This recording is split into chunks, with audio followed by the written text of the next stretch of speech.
Hey everybody, welcome back to the channel. Today we're tackling a topic that's close to my heart, and I know it's something a lot of you struggle with. Getting out of debt. Let me tell you, debt is a chains. It holds you back from achieving your financial dreams, and it steals your peace of mind.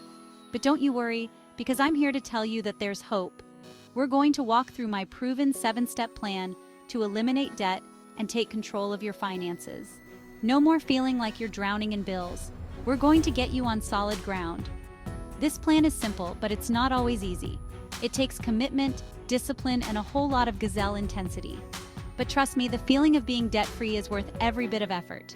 So if you're ready to break free from the chains of debt and start living a life of financial peace, buckle up and let's dive into step 1.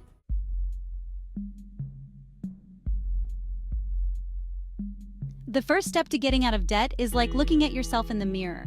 You gotta face the facts, no matter how ugly they might seem. That means taking a hard look at your income, your expenses, and the total amount of debt you have. I know it can be scary to confront those numbers, but trust me, it's the only way to get a handle on your situation. You can't fix what you don't acknowledge, right? So grab your bank statements, your credit card bills, and any other financial documents you have. It's time to get real with ourselves. We're going to figure out exactly how much money is coming in each month and where it's all going. Are you spending more than you earn? Do you have any savings? This step is all about honesty and clarity. We're laying the foundation for a solid financial future. So let's stop burying our heads in the sand and get to work.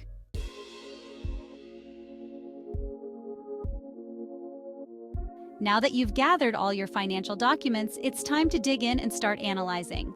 Go through each item and categorize it as either income or an expense.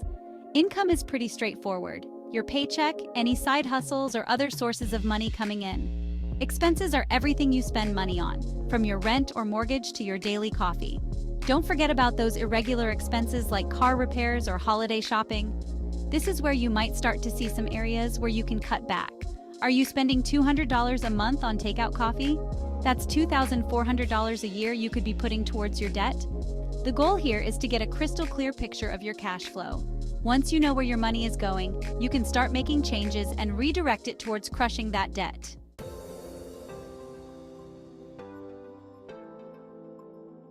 All right, folks, now that you have a good understanding of your income and expenses, it's time to create a budget. A budget is not about restricting yourself. It's about being intentional with your money. It's about telling your money where to go instead of wondering where it went. I recommend using the zero-based budget method. This means you're giving every dollar a job.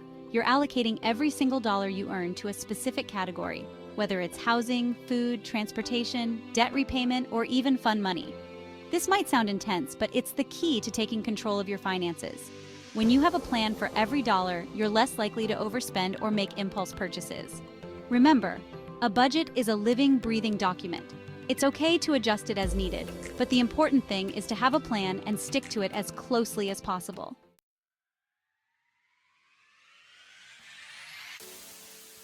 When you're creating your budget, it's important to prioritize your goals. And right now, your number one goal is to get out of debt. That means you might need to make some sacrifices in other areas of your life. Maybe you need to cut back on eating out, or maybe you need to find a cheaper apartment. These are not easy choices, but they're temporary sacrifices that will pay off in the long run. Remember, you're working towards a bigger goal, financial freedom. And once you're out of debt, you can start putting that money towards things that are truly important to you, like saving for a down payment on a house, investing for retirement, or taking that dream vacation. So, be honest with yourself about your priorities and make the necessary adjustments to your budget. Remember, this is not about deprivation. It's about making smart choices that will set you up for a brighter financial future.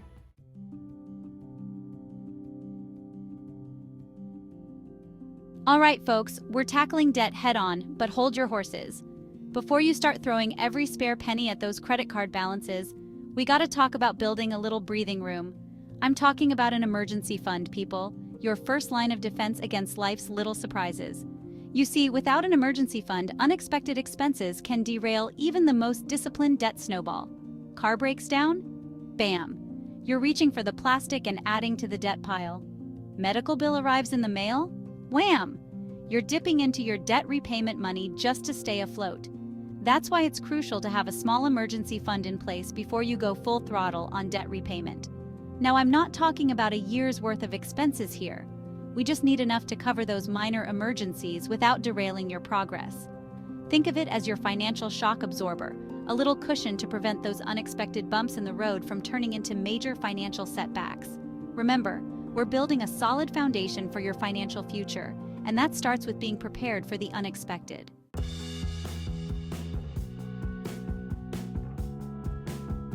Now, you might be wondering, Dave, how much is enough for an emergency fund? And that's a great question. For most folks just starting out on their debt-free journey, I recommend aiming for a starter emergency fund of $1,000. This initial amount gives you a bit of a safety net without significantly slowing down your debt snowball. It's enough to cover most minor emergencies, like a car repair or replacing a broken appliance, without having to rely on credit cards. Once you've knocked out that first debt, you can then focus on beefing up your emergency fund to 3 to 6 months of living expenses. This larger emergency fund will provide even greater peace of mind and security as you continue your journey to financial freedom. Remember, building an emergency fund is not about depriving yourself. It's about gaining control of your finances and ensuring that you're prepared for whatever life throws your way. So buckle down, get that starter emergency fund in place, and let's get ready to tackle those debts head on.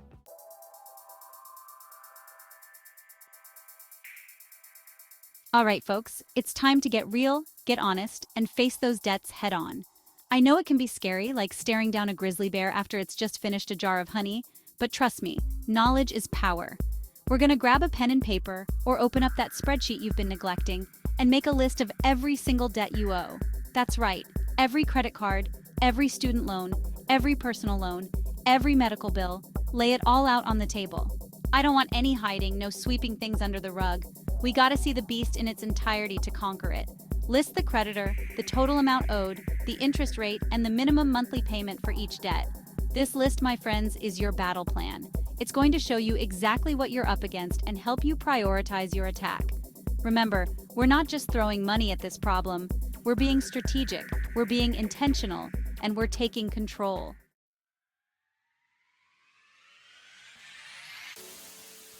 Now, I know this might seem a little overwhelming at first. Seeing all those numbers staring back at you can be daunting, but trust me, this is a crucial step. Visualizing your debt this way does something powerful. It transforms it from a vague sense of dread into a concrete problem that you can tackle head on. Think of it like cleaning out a messy closet. It's always worse before it gets better, right? But once you pull everything out, sort through it, and organize it, you can finally see what you're dealing with and start making real progress. This list is your financial decluttering project. By getting everything out in the open, you're taking the first step towards freedom from the weight of those debts. It's time to stop letting debt control your life and start calling the shots yourself. So grab that pen and paper, open that spreadsheet, and let's get this debt inventory done. Remember, you've got this.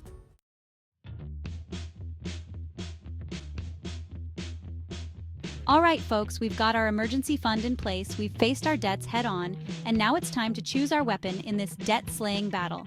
That's right, we're talking about developing a repayment plan, a step-by-step strategy to send those debts packing for good. Now, there are a few different approaches you can take here, but two of the most popular and effective methods are the debt snowball and the debt avalanche. Think of them as your financial weapons of choice, each with its own strengths and advantages. The debt snowball method focuses on building momentum by tackling your smallest debts first. You'll make minimum payments on all your debts, but you'll throw every extra dollar you can at that smallest debt until it's gone. This approach provides quick wins and keeps you motivated as you see those debts disappear one by one. It's like knocking down a row of dominoes. Once you get that first one, the rest start falling in line.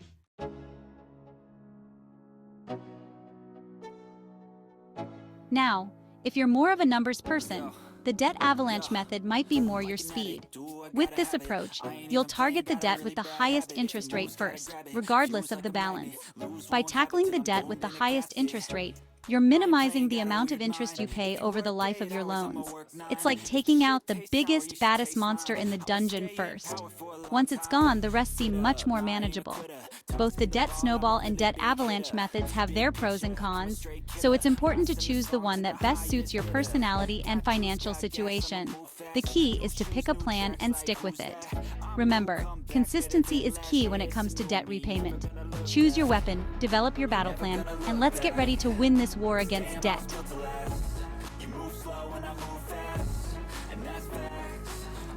All right, folks, step 6 is where we get tough. You've got a plan, you're sticking to your budget, but let's see if we can squeeze that debt down even further. You'd be surprised how many people don't even try this step, but it's like leaving money on the table. This is where you put on your negotiation hat and call up those creditors. Remember, they want their money back. You're not asking for a handout, you're proposing a solution. Be polite, be firm, and be clear about what you can realistically afford. Now, when you call, have your information ready. Know exactly what you owe, what interest rate you're paying, and what kind of payment you can commit to. The more organized you are, the more seriously they'll take you. Don't be afraid to ask for a lower interest rate or a reduction in fees. You never know unless you ask. The worst they can say is no, and even then, you can always try again later. Persistence pays off, folks.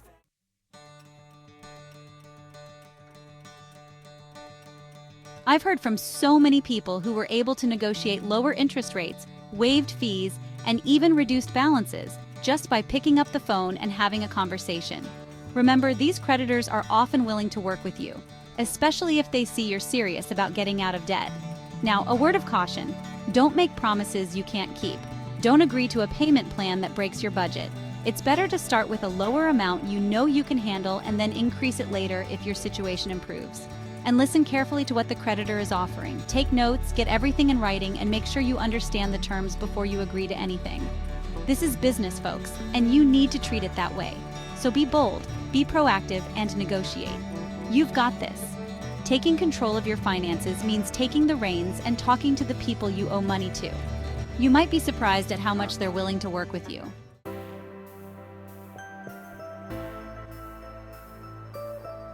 We're on the home stretch now, folks, but this is where the rubber meets the road. Getting out of debt isn't a sprint, it's a marathon. It takes discipline, commitment, and a whole lot of gazelle intensity. You're going to face temptations, unexpected expenses, and moments where you want to throw in the towel. But trust me, the feeling of being debt-free, of owning your future, is worth every bit of sacrifice. This is where your why comes in. Why are you doing this? Is it to leave a legacy for your children? To buy a house without a mortgage? To finally have peace of mind? Write down your why and keep it somewhere visible. It'll be your anchor when times get tough. Remember, you're not alone in this. Millions of people have been in your shoes and have come out the other side debt-free and financially free. Surround yourself with positive influences, find an accountability partner, and celebrate your victories along the way.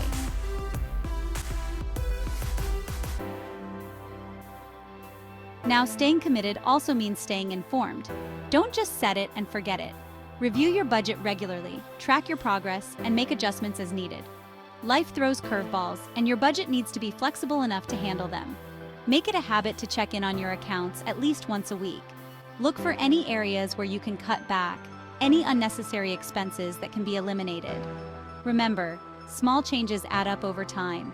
And don't be afraid to celebrate your wins. Every debt you pay off, every milestone you reach is a reason to celebrate. Reward yourself in small ways that align with your goals. It'll help you stay motivated and focused on the bigger picture. You've got this. Stay focused, stay positive, and remember, financial freedom is within your reach. Keep moving forward, one step at a time, and you'll get there.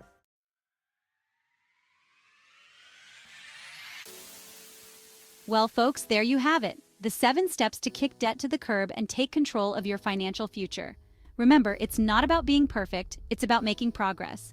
One step at a time, one day at a time, you can climb out of that debt hole and start living the life you deserve. If you found this video helpful, hit that like button and share it with someone who needs to hear this message. And don't forget to subscribe to our channel for more tips on how to win with money and live a life of financial peace. Remember, you are not defined by your debt. You are capable of amazing things, and financial freedom is within your reach. Now go out there and make it happen.